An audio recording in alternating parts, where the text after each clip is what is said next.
away and she should be here in about a couple of minutes. And Chair Dai. Here. And now I have asked Director Reddick to run the meeting because I find that from trying to do it from Zoom is not as efficient. So I would like to hand the meeting over now to Director Reddick. She's agreed to do this. Thank you, Debbie. Thank you, Barbara. So we're moving on to item 2, which is public comment and oral communications for items not on tonight's agenda. Are there any members of the public who wish to speak? I see no hands raised on Zoom. Is there anybody here? No? Okay, so we will move on to the consent agenda. Can I have a motion, or is there anyone who would like to pull an item? I'll make a motion Okay. to approve the minutes. I'll second.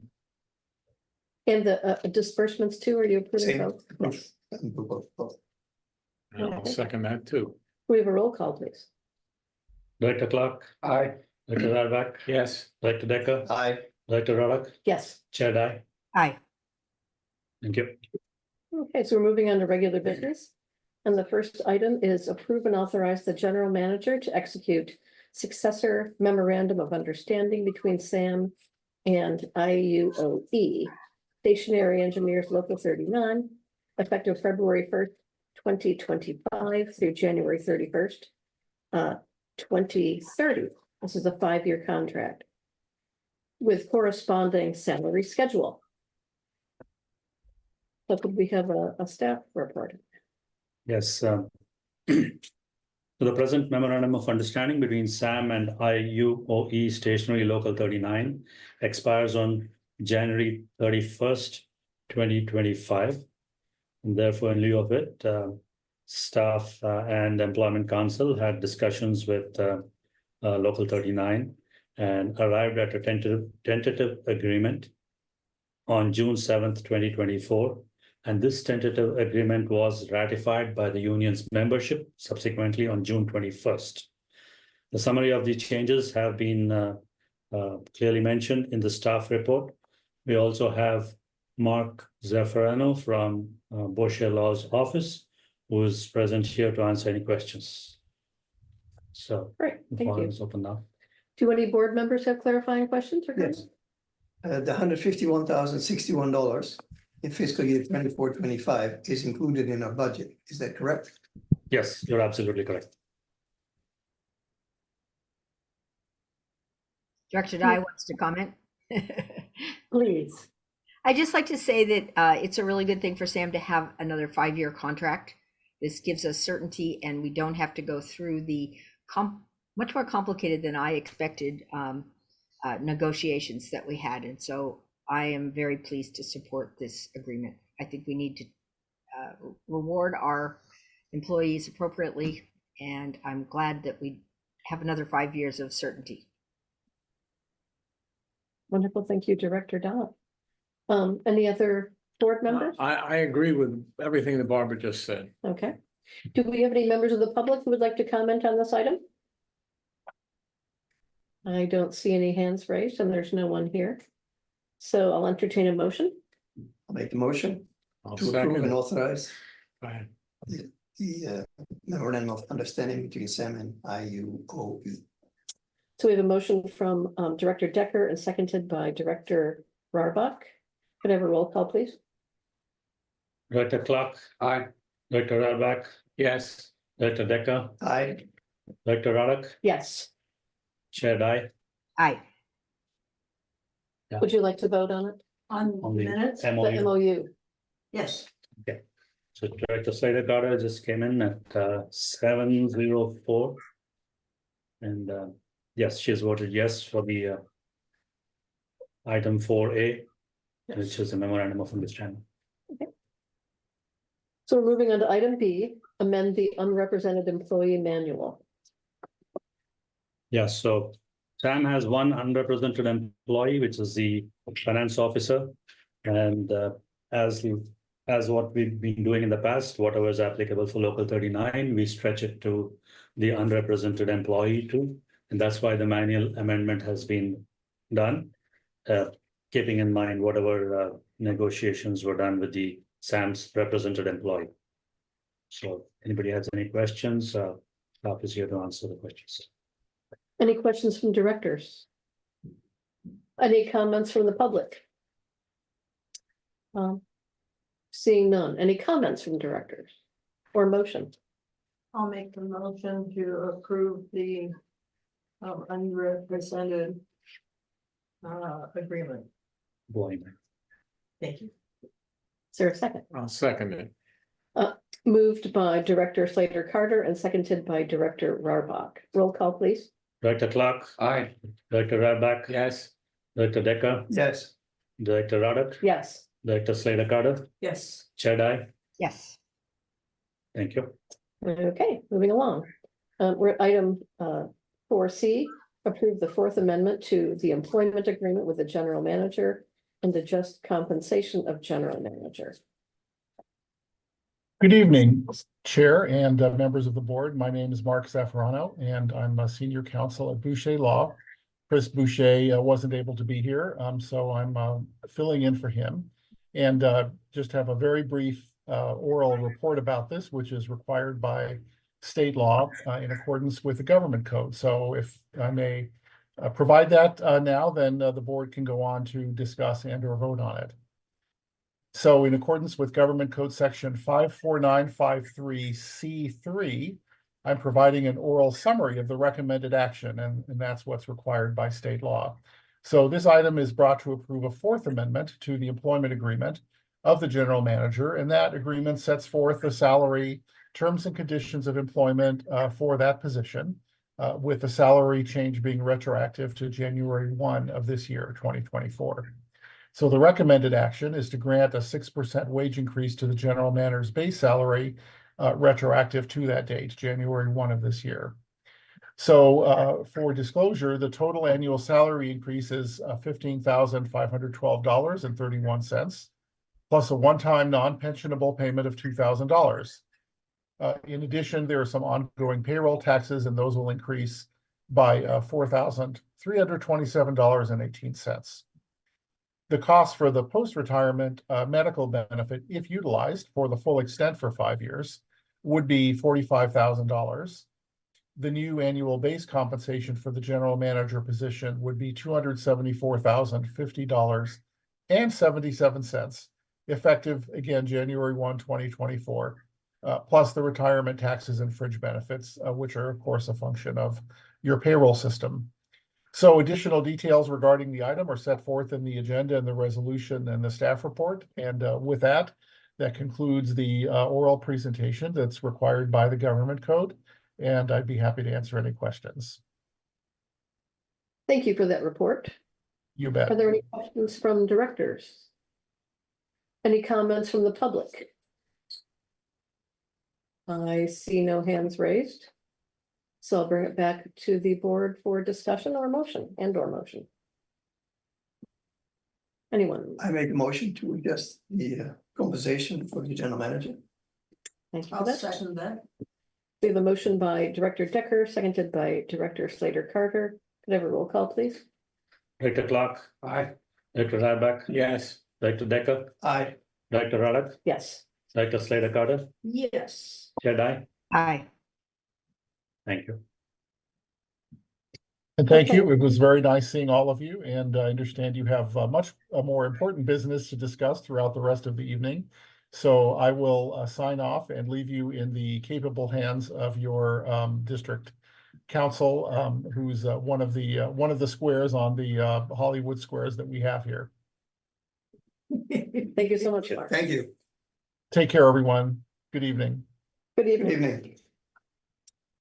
Okay, item D is discussed proposed 5-year infrastructure plan.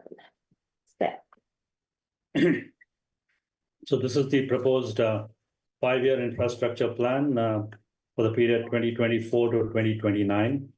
This plan was prepared primarily by staff to meet the goals of responding to regulatory and safety concerns, to maintain and replace the existing aging assets, to protect the public health and environment, and to embrace the policy of sustainability for the responsible use of existing resources.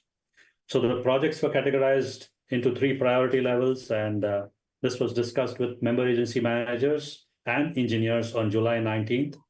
There were a couple of comments which were indicated by the managers and engineers. Those comments were incorporated in the infrastructure plan and recirculated back to the group. And we did not receive any comments, so we have now brought it to the board. For the board has 2 options: to approve as it is, or they could send it back to the member agencies for discussion at their board or council and bring it back to the board later. So we have a consultant with us, Bill Feist, who had prepared the 5-year infrastructure plan in consultation with Sam's staff. And he has a short presentation, and we can go ahead with the presentation. I would like to introduce Bill Feist. Thank you, Kishan. If you could pull the slides up. Yes, please. Let me just share. Just give me a minute. May I make a comment before we get started? Oh, please do. I am very interested in having this go to at least our agencies before there's any action taken. I don't think our agency will or should approve it because it's a SAM document, but I think it really should go to the member agencies for review and feedback, the boards, before any specific action has taken on this, because it's a lot of money and it's a big plan. That's my opinion. Thank you, Director Dodd. Anyone else? That's also my opinion for GCFC. We'd like to see it at our board level. Mine as well. Okay, Catherine, anyone? I can agree with that, but I'd also like to know what the risk factors are. Just roughly on some of these items, because I have over the years seen staff at the various agencies decide things don't need to be done. Like the 45 years it took us to get the Princeton pump station reviewed. And I don't want us to get into, or not only reviewed, but replaced. And I don't want to get us stuck in that same kind of quicksand again. I think there's very little chance it'll end up in quicksand, but I do think that we owe it to the member agencies to review this very expensive plan. I'm not making a comment whether it's good or bad, but it's going to cost a lot of money one way or the other. And I think it really belongs to be discussed at, in our case, the city council level. So that's where I'm coming from. And I would agree with Harvey, especially since it looks like the vast majority of the funds would be spent in fiscal year 26-27. So there's, one major year where a lot of this expense is going to be incurred. So that requires, planning from the agencies to, think about our share and how we're going to do it. And so I'm definitely in favor of having our agency, both staff and city council, review it. Certainly our public works director has already seen it and has provided input, but I think it merits open and public discussion at our agency meeting. So I would concur with Director Arbog. And let me add, I would like to see notes in there about the projects that we have signed an agreement with ERF to do. So that every single one of the agencies is aware of the potential costs.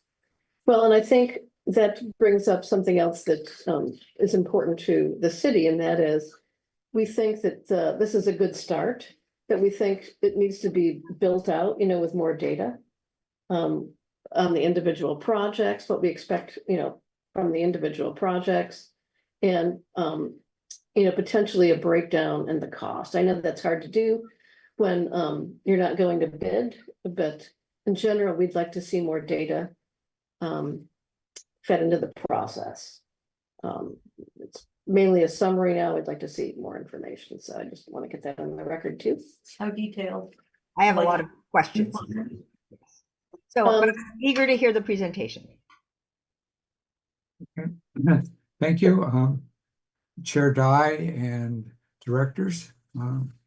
Keishan's already introduced me. I'm Bill Feist. I'm an engineering consultant who've been working around the Bay Area and up and down California for almost 50 years now.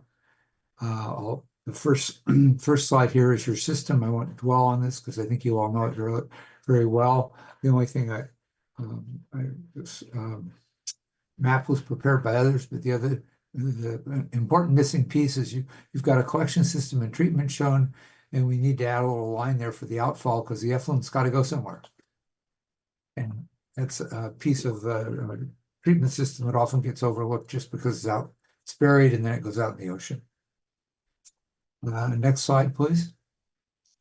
So in working with Keisha and other staff and other consultants, we started out with a mission, which was to create a 5-year prioritized capital improvement plan. Next slide, please. So we had objectives or steps that we took. One of them was to create an initial CIP with a target of $12.5 million in current dollars. The idea there was in current dollars about $2.5 million a year, which I think is a number you have used in the past. So let's use that as a base case. I went through a number of past planning documents and extracted projects from them, and then worked identify those projects. Then all of them, with the exception of the outfall, already had costs assigned to them.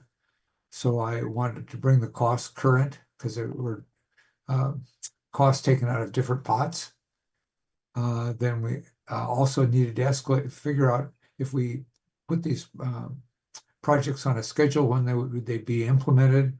And since we recognize inflation's part of our lives, we had to inflate forward on them to try to get everything to balance. Next slide. Then we worked to prioritize the projects with SAM staff.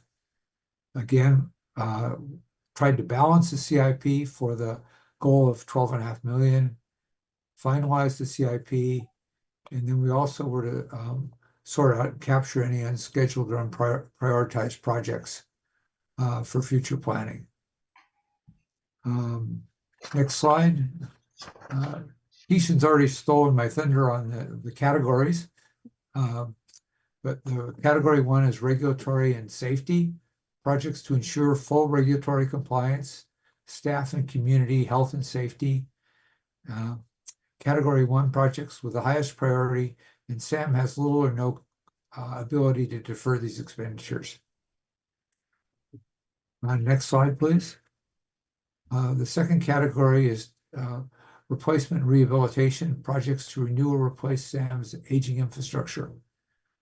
Projects have a high priority, but SAM has some ability to control the scheduling on these, to move them around forward or back to balance your budgetary limitations. And typical projects would include mechanical equipment replacement or modernization. A lot of your equipment is of an age where you need to bring it up to current standards. For example, you might not even be able to get spare parts. I don't know if Sam's had to do this, but I have a number of clients who've had to go onto eBay to try to keep their systems running, and similar sources. Pipeline renewal or replacement. Pipelines get old and wear out. The electrical equipment, switchgear and distribution, and I would put the standby generators in this category too. And then the instrumentation and controls, and we call it replace, upgrade, modernize. And that in particular, as any of you have owned and used a computer, you recognize that very rapidly electronics become obsolete or obsolescent. Next slide, please. Third category is sustainability, energy, and optimization. Projects to optimize existing operations and or improve energy efficiency and sustainability. These projects have a lower priority as SAM has some significant control over when the expenditure should be made. And SAM has a goal of upgrading and improving its infrastructure over time to protect the public and its staff, guard the environment, and prevent major failures while operating with reduced energy and overall lower maintenance costs. Next slide. So after sorting through the various projects, this project shows the capital improvement program that we came up with. And we've divided it into some items associated with conveyance into the plant, which is the pump stations and pipelines. The wastewater treatment plant, although as I saw during my tour at the start of this project with Keishan, you've spent a lot of money and made a lot of improvements, so you're in relatively good shape there. Then the outfall, which at a minimum should be inspected regularly, and based on the last inspection report, shows some need for some repairs. So this breaks down to roughly 16% of the projected cost here is for the pumping plants or pumping stations. About 75% is the force main or force mains, or two of them that need work. The treatment plant is another 6%, and there's about 3% right at the end for the outfall, which would just be inspection, and it has some devices on it that keep debris out of the outfall, and some of those are wearing out. And then if you go across the bottom, you can see the escalated costs year by year in the budget versus the $2.5 million escalated year by year. And you'll note at the end there that you're about in the next 5 years, this budget, you come up about $5 million over that $2.5 million a year goal. And that's mainly because of the force main work. Let's go to the next slide. I think Director Chardai, you had pointed this one out, and that this gives you a little bit more detail on some of the pieces in this puzzle here, and gives you a breakdown among pumping stations, the force mains, the treatment plant, and the outfall.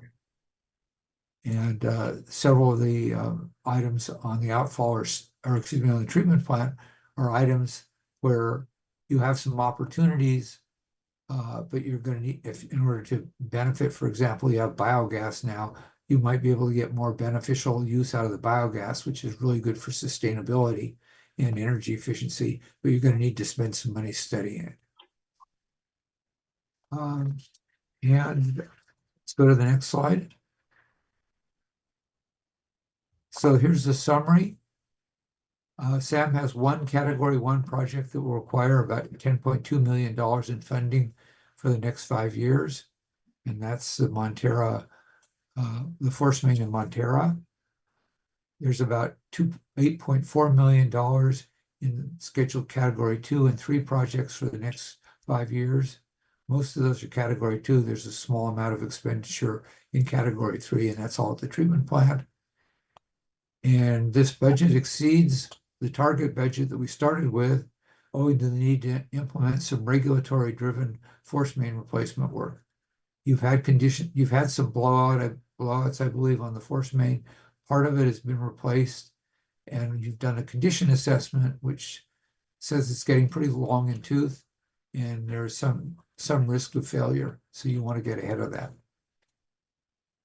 And I would be pleased to answer any questions. Thank you for the presentation.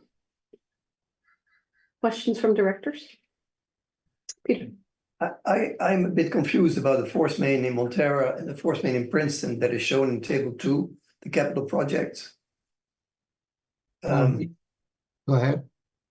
I noticed that the force main, the SAM force main that needs to be replaced goes from Valimar all the way to the plant. And I was told that it's 16,750 linear feet.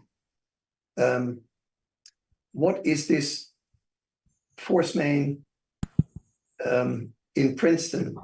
Is that separate from the force main that goes to the plant? Or is this part of it?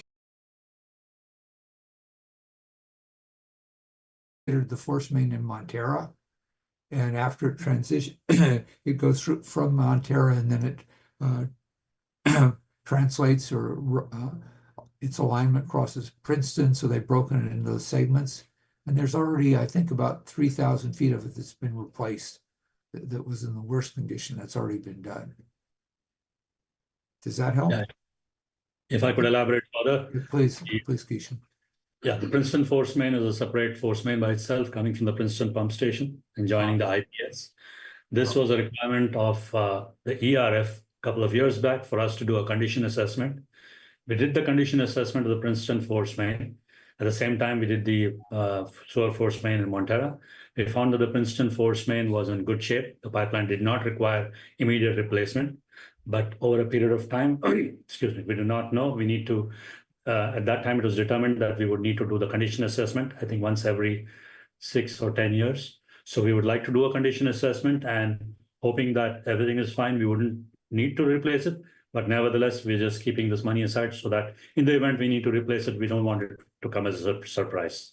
That's a lot of money. Yeah, it is, because it's a lot of, it is a pipeline and it is long enough, and it's going to be 3 years from now. The prices are But going it up. comes out of the blue, and as far as I'm concerned, I've never heard of this pipeline having to be replaced so shortly. No, I'm sorry, Director Decker. It's been a discussion in the ERF consent decree earlier before you had come in here, before you were on the SAM board. And it was determined that the condition assessment showed that it was good, but over a period of time, pipelines can deteriorate. So that's why we're taking extra precautions. So in other words, the pipeline, Yeah, by a new measurement, proves to be still reliable and is not yet due for replacement, then we fit within our $15 million budget all of a sudden. well, nothing is under our control because of the flooding, because of the way the winter storm took place. Things can deteriorate. I'm only saying that if it has not deteriorated to the point that it now needs to be replaced, like the last time we did the measurement, Correct. then we can save ourselves $3.7 million. And then we would all of a sudden fit into our $15 million budget. That's what I'm saying. True. And condition assessment only gives you an idea about how it is. Yeah. So it cannot predict how it's going to be. No. It's something like if you go to the doctor for a particular physical examination, he only tells you that if you follow the same lifestyle, maybe problems may not arise. We've been lucky so far. Yes, we've been lucky. I think it's a matter of caution and prudence to say this could happen. Let's Yes. recognize it now. And if it does, and the budget is, any CIP is a budget you evaluate as you go along. So you can make interim adjustments. This is at this level, it's a planning document, or at least I see it that way. Right. Yes. Thank you. Yeah. So if we don't do these projects, the costs will change. And we haven't seen them go down in the years I've been here, so we can logically expect that if we don't get them done, when it is more cost effective now, it will be less cost effective in the future. Yep. Not that I'm happy about prices now, but But if it's not broke, we don't want to fix it. Yeah. and I like the idea of having a examination of it, an evaluation of it. So we know what's going on. Well, it We protects keep us from track. liability as well. Exactly. Yeah, exactly. Always good. And from another lawsuit. Yeah. And like we mentioned, it's a rolling plan. So every year we could evaluate the plan itself and see if something needs to be changed. Who knows, if something else comes up as an emergency, we might have to replace some of the projects. So I see that Director Dye has her hand raised. Yes. Well, first, I want to clarify my understanding of this document. This does not commit any of us to spending this money, because as part of our JPA, we have to approve the budget for each year. There is no mechanism for us to pre-approve expenditures. This is, as someone said, a planning document that helps us look at particularly some of the bigger projects that may be ahead. And I agree with whoever said, if it isn't broke, don't fix it. But I think it's good to have it on the list as something that potentially might need to be done in the future. And I have a lot of questions about some of the things here. So I think I'd like to come into the office and then we'll talk about it at our GCSD meeting. And then I guess it'll come back to Sam. One particular question I have, though, is on 26, 27, which all of a sudden arbitrarily, it seems, doubles the cost for all of us. And I just wonder about the thinking there where, there is some flexibility to move it. Is just, we decided that in 26, 27, there's going to be enough of an urgency to get both. I guess part of it is finishing the Montera, the Sam Force Main in Montera, which I completely support. But then the other one, we won't know until then how urgent it is to do that. It's the pump station project, right? It's replacing the generator and the and Flow something else, meter. the flow meter. I mean, I agree with Peter. First time I've ever heard that the flow meter was a big ticket item that we were going to need to address. Anyway, I'm just questioning about doubling it in 1 year without any justification of why in 3 years we're going to need twice as much money that year for planning purposes. Can you just talk about the thinking there? There's flex, this was a draft, a proposal. There is some flexibility. The projects have unit costs associated with them. So for example, you have $3 million in the pump stations. And right now it's 2.7 in the 26, 27 and 300 the following year. That some of those could be mixed and matched, but you're probably not going to, like you say, oh, we'd like to spend $3 million a year, because just to even it out. And you may not find your projects fall into that category very readily. If you take presuming that the cost for the standby generator replacement and then the flow meter replacement are good, we could look at that comes out to about 1.35 million. So we could adjust some of the numbers if that to even out the expenditures, so that there is flexibility in there. And it's a matter of how this is where the board's input is tremendously valuable. How would you like to see the money expended, assuming you're not looking at for example, a generator that's ready to fail?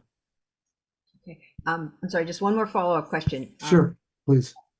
In the past, in the CIP budgets, the yearly budget, there has been a write-up on the project and why it's necessary that I have found very helpful. Is that going to be something that's going to be developed to go along with this document? I mean, there's not a whole lot of detail in here, and including some projects that, oh, really, that needs to get done.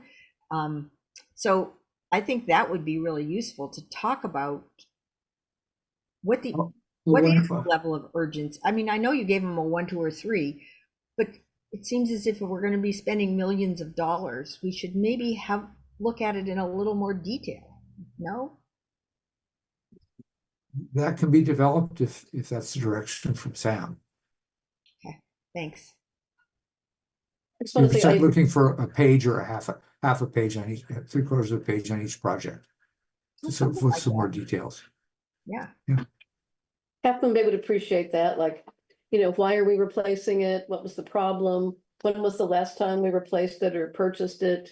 It'd be good to get some, component history and justification. That's kind of what we're looking for. And the project sheets in the past did that and had a photo. I thought that was very helpful. A lot of that was done in the Den Child report. Yeah, so maybe that could be, There's some guidance. Yeah. Take out of that report and for the detailing of this report. Tweak it up. Yeah. Yeah. And one more thing, there's no deadline to pass this, right? I am so glad we're doing it. I'm not saying I want to push it off, but there's no like hard and fast. We have to have this 5-year CRP. I want to get it finished expeditiously, but there's no deadline. Correct? So did you want to modify this report with pictures and details of it and bring it back to the board, or send it to the member agencies for discussion at their board and then bring it to the SAM board? I would send it to the member agencies. Yeah, me too. A package, a report. Are you saying that you want the half page per project in the packet that is sent to the agencies? Yeah, that's Or kind do you of want just this what packet sent? kind of what I just said, the beefed up version sent to the member agency, so there's more detail, because Harvey and I would be discussing this with fellow council members, with the exception of Deborah, are not really involved in Got it. SAM on a, couple of month basis and not Yeah. familiar with the systems, and so they want to be able to discuss it intelligently and ask intelligent questions, so. And we can do a Yeah. single page sheet for each project, giving details of the picture, Yeah. giving details about And the the project, timing. why it needs to be replaced. And also some of the history behind it too, like if it was first purchased, 20 years ago, and Yeah. it's been repaired 10 times at a cost of X, Sure. so it's getting more and more expensive to fix, Would be what's the very helpful. rationale, yeah. And I think especially that because each one of the agencies requires to have the money available in the budget. So we need somewhat of a firmer number Yeah. to know exactly what we are steering for, so that we have no surprises. That's always the key thing in our planning. There's no surprises. So if we have a Yeah. budget, we should not exceed the budget. And It has happened in yeah. the past that many of the CIP projects went way over the budget. And Well, that was a yeah, mistake that we should not make absolutely. again. And plus, we were looking at only the hard costs, not the soft costs, Yeah. as you recall. That was an issue where we weren't looking at the entire scope of Package. work. Right. Yeah, so. Yeah. So once we give this modified document to the member agencies, can we expect a response within a month or so from the member agencies? Can we Well, give that sort of a Well, deadline? our city manager is listening in on the meeting, and Maz, our public works director, Maz or Matthew, would you like to answer that question if you're tuned in here? Okay. Hi, everyone. Can you hear me? Yes, Good evening, everyone. Yes, so yeah, I think, depending on the timing and the version of, what it would take for the recommended modifications to this document, I think we can certainly bring that discussion to our council. I will obviously check with Matthew to make sure with everything else on our agendas, but yeah, I think that's doable. I just like to say, we will have a preliminary discussion of it this Thursday, because we have a meeting this week. And then we will have, I guess, once the additional information is provided, we'll have, we'll discuss it next month again. And then return it. So that's only a month plus a few days. Yeah, that sounds reasonable. So we can bring it back to the SAM board in the second meeting of September, probably. Yeah. We'll try to make that happen. And then what are we going to do with it? And then this is a rolling plan. This is an adopted document. So this will be our basis for the future general budget unless this changes. Okay. But we will still vote every year on the budget. Voting for this doesn't commit us legally to it, even though it's of good faith commitment to do these things. I'm right. Yeah, that's absolutely correct. And even when you put it in the budget, you still have another chance when SAM brings it back to the board for approval of the particular project when it's to be implemented. So it's only a budget that you approve. And when I bring the project to the board, you have all the right to either accept it or reject it. Or ask for more Several clarification. stages. Yeah. Yeah, there's several stages when the member agency gets a chance. yeah, and the impetus for this came from the board, to revisit it and make sure, we're on track to take care of the work that we're supposed to be taking care of, so. I see that Greg has his hand raised, Greg. Thanks. I do have a question, but I wanted to make a couple of framing comments before I ask Bill. It was 2019 data that I used when I got the asset inventory from Sam in a spreadsheet, and I brought it current. That is, I took the original cost and inflated it for inflation over the years that had elapsed, whether it was 10, 20, 30, 40 years since the assets were created. And the subtotal of the asset value of the SAM infrastructure in 2019 was $100 million. Since January of 2019 to January of this year, the California Construction Cost Index has gone up 44%. So I think it's reasonable to look at the SAM Asset Foundation as about $140 million. Now, this plan constrains to a number of $2.5 million and falls 5 million short of what could be hoped for in an ideal world. So note that 14 million or so that's being spent is thus 10% of the asset foundation being spent over 5 years, leaving another 90% of the asset foundation to be replaced over presumably the next 45 years. You see where I'm going with this? So this is not an audit, this is a reorganization, but you are all surprised by that lump in the third year, right? You didn't see that coming. So my question for Bill, and I don't expect an answer now or from Kishan or anyone, but is what methodology exists to provide forward estimation on years that aren't in the short term, or in this case, medium term planning horizon? Because as I said, you're only replacing 10% of the assets in 5 years. You've got 90% more. And I'm betting it's not a smooth line, given the age of the SAM facilities. I would bet a fair amount of money that there are a couple of big lumps coming there. So I'm just asking Bill if he can think about that, address that process. What methodology exists for high-level forward estimation on a financial basis, not an inspection basis, for what's going to come next? Thanks. Thank you, Greg. Would staff or Bill like to respond to that? Well, if I were really good at prognostication, I would have bought NVIDIA 5 years ago.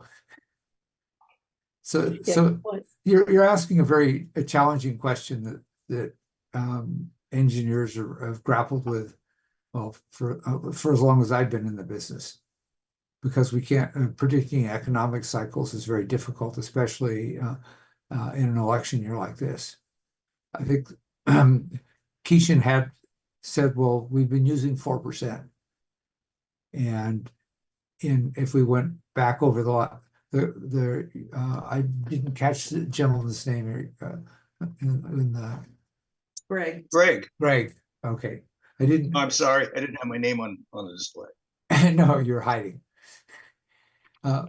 No, it's going to be it's difficult to judge how the for example, there's a metric called the Engineering News Record Construction Cost Index.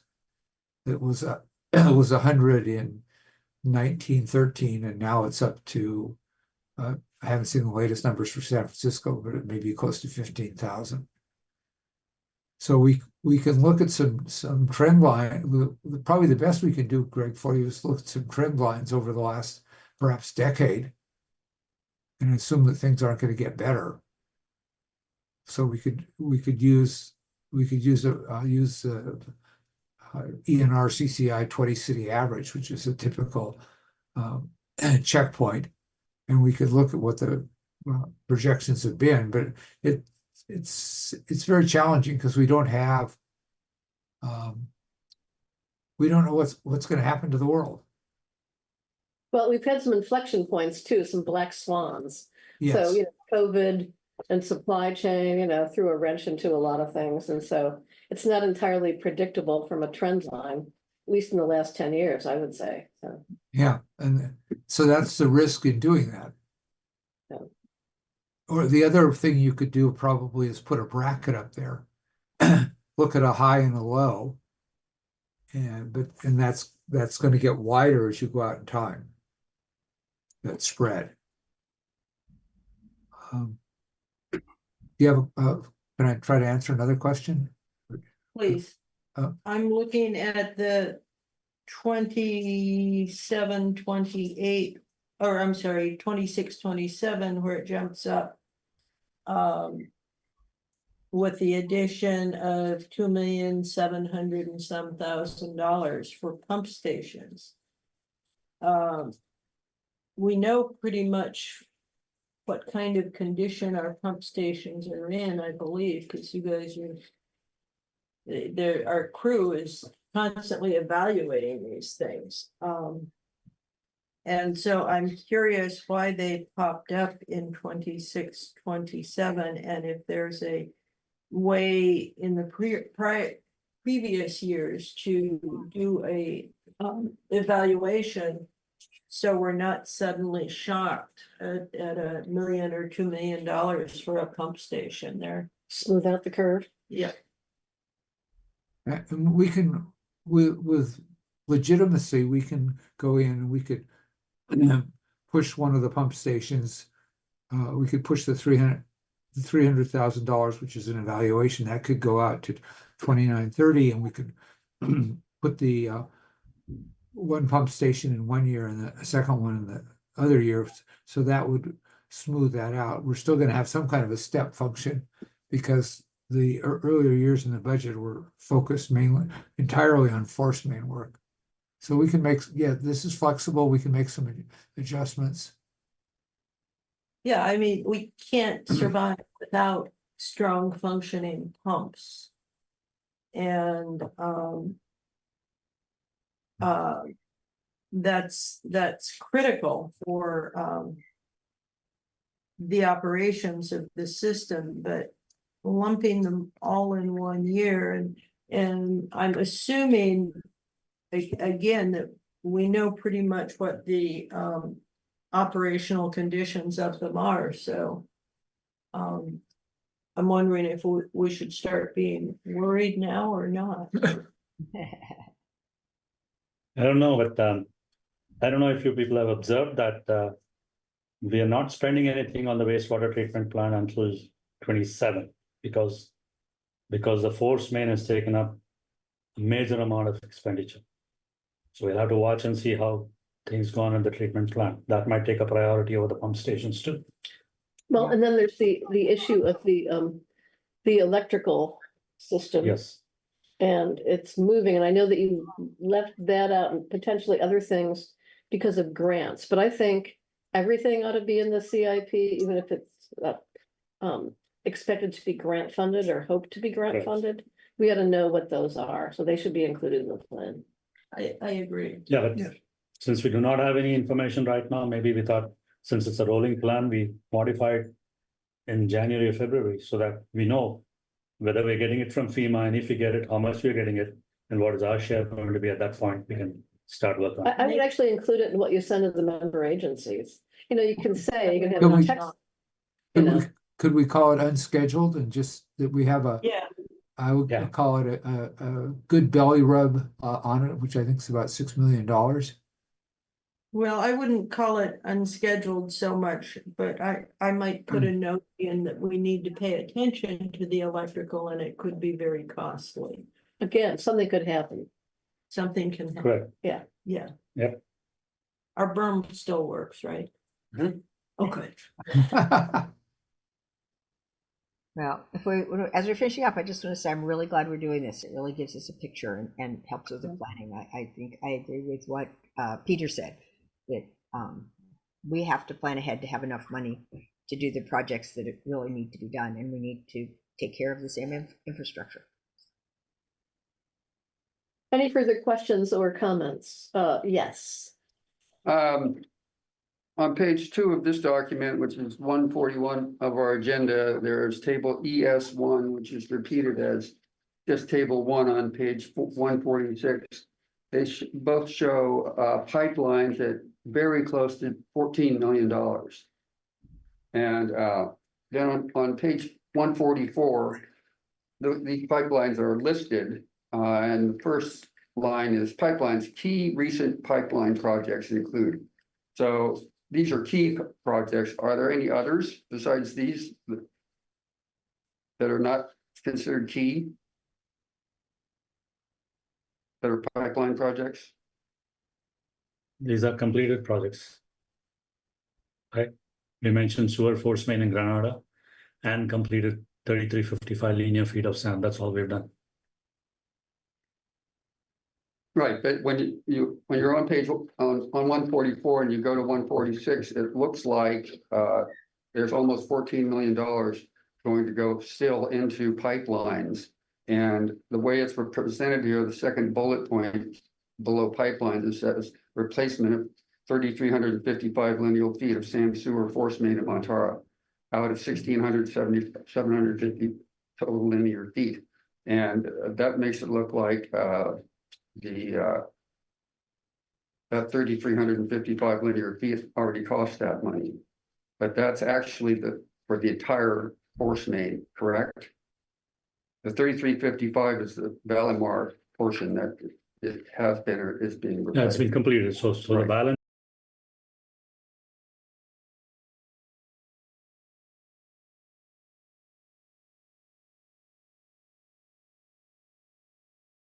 So it's 13,000 some. Yeah. Linear feet. Linear feet and the Princeton force main that are included in that figure. No, No, no. That's If, just a- if you look on the 5-year, the SAM 5-year capital projects list, can you pull that one back up, you Keisha? go to table 2, please. Can you go to table 2? You want me to put it up on the screen? Please. Yes.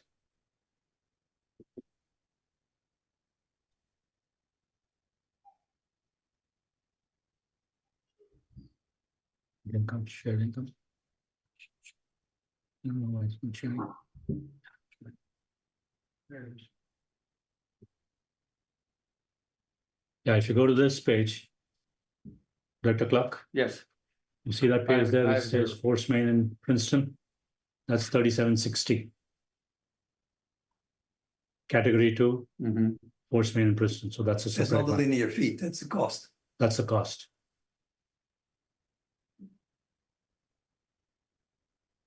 Okay, I just wanted to make sure that this figure, what this figure actually covers. As and there's a footnote on each one of these that the Ontario Rehab exceeds the target 5-year CIP funding, which we already know, but yeah, that's Yeah, all. so what we meant by key pipeline projects which have been completed. You know, the IPS has got the force main coming in from the Montera all the way up to Portola, and from Portola coming to the plant, which is a part of the Granada force main, which we replaced. But that has been completed. The only ones left are the part of the sewer force main in Montera and the Princeton pump station. If we replace these two, then we would have completed replacing the entire ductile iron with HDPE. The balance was all already I thought replaced. there was some gravity lines between Princeton, Portola, Yeah. and the plant and above that have not been replaced. Some gravity lines, not, I mean, we replaced all the force main, but we also have gravity lines that are really old, right? Yeah, it is. That's why I was talking only of force main. I did not bring the gravity main. So we don't need to replace the gravity lines? It's not a priority right now. Okay. But, yeah, anyway, okay. Thank you. Anybody else? Wrong. Okay, so basically the direction is to send it to the member agencies Yes. With With the, annotations. with annotations, Yep. more data. yes. Moving on to item E. Declare identified equipment as surplus and authorize general manager to dispose as appropriate. Yes. So we have one maintenance flatbed truck on site. This was purchased in 2008. The vehicle has stopped running, and we've already purchased a replacement vehicle. The board had approved it on April 8th. So this flatbed truck that was purchased in 2008 has served us very well. We've utilized it to its maximum extent. It is no longer roadworthy, and it's best to salvage it in the condition which it is. We've got a crane which is mounted on the truck, which could possibly be sold or disposed of, while the truck, of course, is of no value right now. So we require the board's approval to declare this asset as surplus and authorize the general manager to dispose it as appropriate. I move that we, oops, questions and all of that. Yeah, anybody with a question? So we can't just put it out by the road and let people scavenge it? Put it on next door. Yes, put it on next door. That'll be gone in a minute. We have a motion, a second. Okay, Good. roll call, please. Director Clark, Hi, Director Radback, Yes. Director Decker, Aye. Director Radek, Yes. Director Slater Carter, Yes. Chair Dye. Yes. Thank you. Okay, so general managers reports. I have none right now. A detailed report will be in the second meeting of the month. Okay, And do we have an attorney's report? Yes, see- hi. Hi. Hi, Chair, Board. My name is Ty Fan once again, covering for Jeremy Youngrice. So just because we do bring up legislation that might be of interest to the board, one bill that might be of interest to you is, Senate Bill 1243 by Senator Dodd. If some of you who may be elected know that, well, all of us, the Levine Act applies, right, as to contributions of more than $250 would require recusal. However, this bill is in the process. It has been ordered to third reading, and it would amend the Levine Act to increase the $250 to $1,000, as well as clarify certain provisions of the Levine Act. For example, aside from the $1,000 threshold, it would also specifically state that a person is not a participant for purposes of recusal if their financial interest in the decision results solely from an increase or decrease in membership dues. This is particularly important in cases relating to developments and commercial and residential developments that have potentially a lot of labor union contributions. And so this bill is going through. It will require 2/3 vote because it does amend the Political Reform Act of 1974. However, it looks like there is not a lot of opposition and it may be passed. We're trying to get clarification as to whether it would take effect immediately for 2023, but it looks like it may not, and it may take effect in the new year. Thank you. Thank you for that report. That's an interesting one, for sure. Okay, so it looks like it's time to convene in closed session. Topics for I'd like to future. Oh, I'm sorry. You know something, I can't see that on my agenda. right Next now. one is topics for future board consideration, if Yeah. anybody wants to add any. Well, I'd like to make a director's report.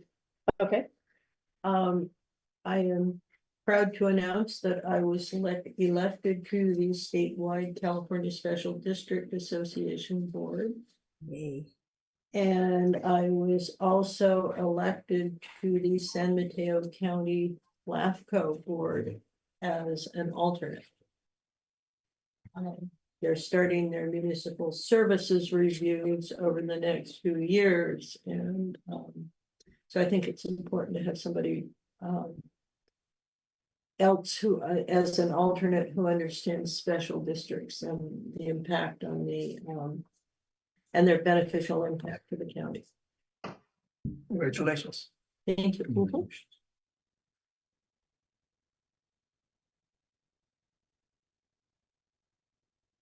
okay, any future agenda items?